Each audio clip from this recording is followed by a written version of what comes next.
Donald Trump के America के अगले राष्ट्रपति चुने जाने के बाद से उम्मीद की जा रही थी कि रूस यूक्रेन के बीच युद्ध और मिडिल ईस्ट में जारी तनाव में नरमी आएगी और बातचीत के जरिए शांति का रास्ता निकलेगा, लेकिन ऐसा होते नहीं दिख रहा है।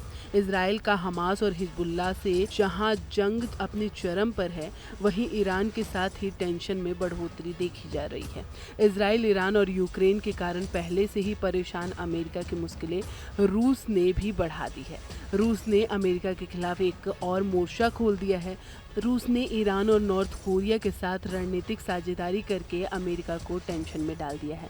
बताया जा रहा है कि दोनों देशों ने अमेरिका के खिलाफ मिलकर जंग की रणनीति तैयार कर ली है। कैसे रूस का ईरान और नॉर्थ कोरिया के साथ गठजोड़ अमेरिका की मुश्किल बढ़ाएगा, आइए इस रिपोर्ट में देखते हैं। डोनाल्ड ट्रंप के राष्ट्रपति चुने जाने के बाद उम्मीद की जा रही थी कि अमेरिका और रूस के बीच जारी तनाव कम होगा।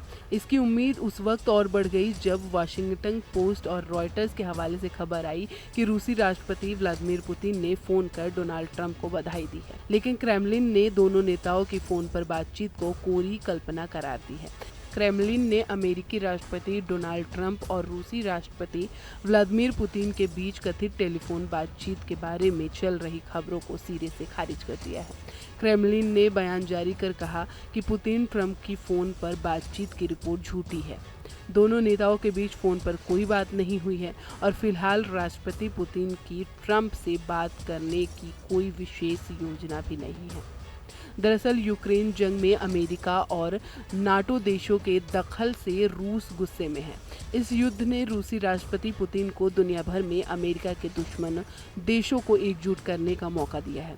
अमेरिका के खिलाफ रूसी राष्ट्रपति ने पश्चिम एशिया से लेकर पूर्वी एशिया तक मोर्चाबंदी तेज कर दी है।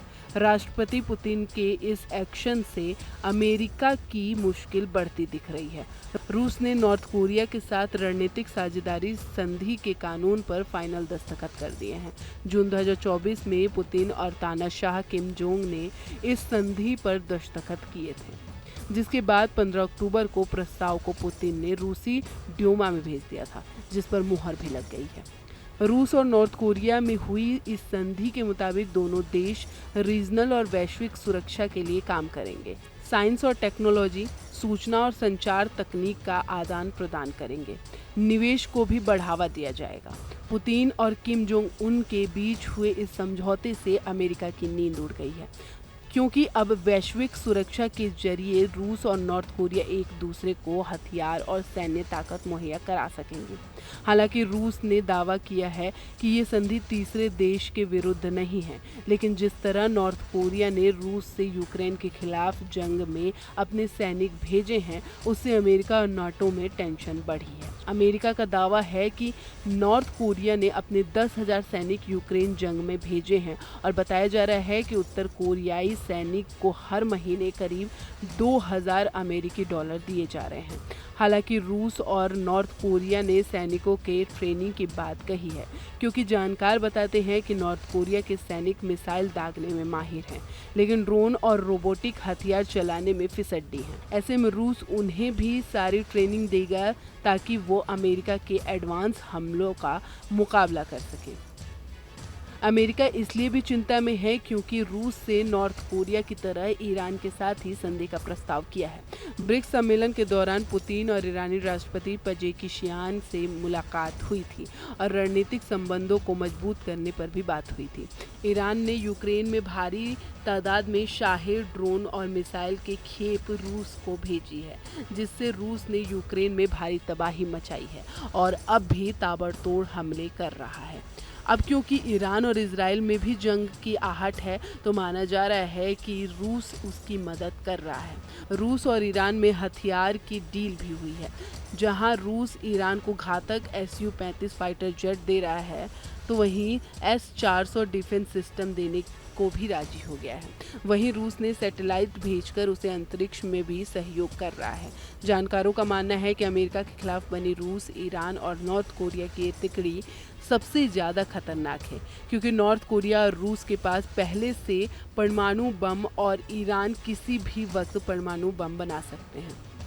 अमेरिका की चिंता इसलिए भी बढ़ी है क्योंकि रूस ऐसे वक्त में ईरान और नॉर्थ कोरिया को अपने साथ मिला रहा है जब मिडिल ईस्ट और पूर्वी एशिया में महायुद्ध का संकट मंडरा रहा है।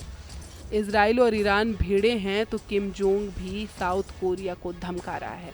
साफ है कि दुनिया में ऐसा मोर्चा तैयार हो गया है जिसमें एक तरफ रूस के साथ अमेरिका के दुश्मन देश तो दूसरी तरफ अमेरिका और उसके समर्थक देश खड़े हैं और जहां चिंगारी भड़की तो महासंग्राम तय है।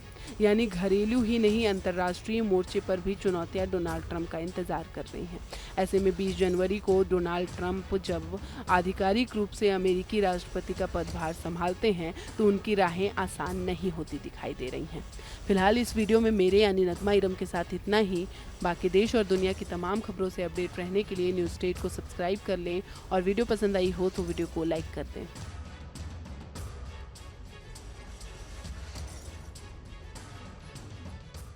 न्यूज नेशन अब व्हाट्सएप पर खबरों की ताजा अपडेट के लिए न्यूज नेशन के इस क्यूआर कोड को स्कैन करें।